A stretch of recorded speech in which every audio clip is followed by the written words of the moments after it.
BJP MLA Adinarayana Reddy వ్యవహార శైలి చర్చకు దారితీస్తోంది. గత కొద్ది రోజులుగా స్థానిక పరిశ్రమల యాజమాన్యాలకు ఆయనకు మధ్య వివాదం నడుస్తోంది. ఈ క్రమంలో కొంతమంది నేతలతో సైతం ఆయన వివాదాలు పెట్టుకుంటున్నారు. మొన్న ఆ మధ్యన అనంతపురం జిల్లాకు చెందిన టీడీపీ నేత జేసీ ప్రభాకర్ రెడ్డి వర్గీయులతో వివాదం నడిచింది. ఇప్పుడు స్థానికంగా ఉన్న సిమెంట్ ఫ్యాక్టరీ యాజమాన్యం వైఎస్ఆర్ కాంగ్రెస్ పార్టీకి మద్దతు ఇస్తోందని ఆరోపిస్తున్నారు ఆదినారాయణ రెడ్డి. స్థానికులకు ప్రాధాన్యం ఇవ్వడం లేదని చెబుతున్నారు.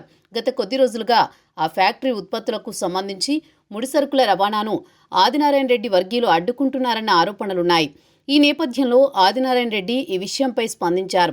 తనది తప్పని తేలితే రాజకీయాల నుంచి వైదొలుగుతానని స్పష్టం చేశారు. కడప జిల్లా జమ్మలమడుగు నియోజకవర్గంలో అల్ట్రాటెక్ సిమెంట్ ఫ్యాక్టరీ ఉంది. అయితే ఆ కంపెనీలో స్థానికులకు అవకాశం ఇవ్వాలని ఆదినారాయణ రెడ్డి కోరుతున్నారు. అయితే ఇప్పటికే కంపెనీలో కాంట్రాక్టు పనులకు సంబంధించి గడువు ఉంది.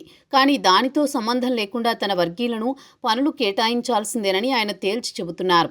సంబంధిత యాజమాన్యం పట్టించుకోకపోవడంతో ఆదినారాయణ రెడ్డి వర్గీయులు ఫ్యాక్టరీ ఉత్పత్తులు ముడిసరుకుల రవాణా అడ్డుకుంటున్నారన్నది ఒక ప్రచారం. ఇదే విషయంపై సంబంధిత ఫ్యాక్టరీ యాజమాన్యం ప్రభుత్వానికి ఫిర్యాదు చేయడంతో పాటు మీడియాకు సమాచారం ఇచ్చింది. అలా వెలుగులోకి వచ్చింది ఆ వివాదం. దీనిపై ఆదినారాయణ రెడ్డి స్పందిస్తూ త్వరలో చంద్రబాబుకు ఫిర్యాదు చేస్తానని తెలిపారు. కొద్ది రోజులుగా ఆదినారాయణ రెడ్డి వ్యవహారం కూటమికి తలనొప్పిగా మారింది. జమ్మలమడుగు నియోజకవర్గంలో ఫ్యాక్టరీల యాజమాన్యాలపై జులుం ప్రదర్శిస్తున్నారంటూ ఆదినారాయణ రెడ్డిపై విమర్శలు ఉన్నాయి.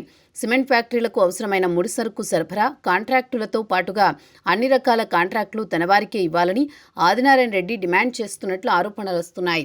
అయితే స్థానికుల తరపున పోరాడుతున్నందునే తనపై ఆరోపణలు చేస్తున్నారని ఆదినారాయణ రెడ్డి చెబుతున్నారు. తనది తప్పని తేలితే రాజకీయాల నుంచి తప్పుకుంటానంటూ ఆదినారాయణ రెడ్డి సంచలన ప్రకటన చేశారు. జమ్మలమడుగు నియోజకవర్గంలోని ఎర్రగుంట్ల, చిలమకూరులో అల్ట్రాటెక్ సిమెంట్ ఫ్యాక్టరీ యూనిట్లు ఉన్నాయి. ఇది గతంలో ఇండియా సిమెంట్స్ ఆధీనంలో ఉండేవి. గత ఏడాది నుంచి అల్ట్రాటెక్ యాజమాన్యం పరిధిలోకి వెళ్లాయి. అయితే ఈ యూనిట్లకు ఫ్లై యాష్, సున్నపురాయి సరఫరా జరగకుండా ఇటీవలే ఎమ్మెల్యే ఆదినారాయణ రెడ్డి వర్గీయులు అడ్డుకున్నారు. రాయలసీమ థర్మల్ విద్యుత్ కేంద్రం నుంచి ఈ ఫ్యాక్టరీలను తరలిస్తూ ఉంటారు. వాటిని ఆదినారాయణ రెడ్డి అనుచరులు అడ్డుకోవడం వివాదంగా మారింది. లారీలను నిలిపివేయడంతో ఉత్పత్తి నిలిచిపోయింది. దీంతో సంబంధిత యాజమాన్యం ప్రభుత్వం దృష్టికి తీసుకువెళ్లింది. మీడియాలో పతాక శీర్షిక కథనాలు రావడంతో జమ్మలమడుగు ఎమ్మెల్యే ఆదినారాయణ రెడ్డి స్పందించారు. ఇందులో తన తప్పు లేదని చెప్పుకునే ప్రయత్నం చేశారు.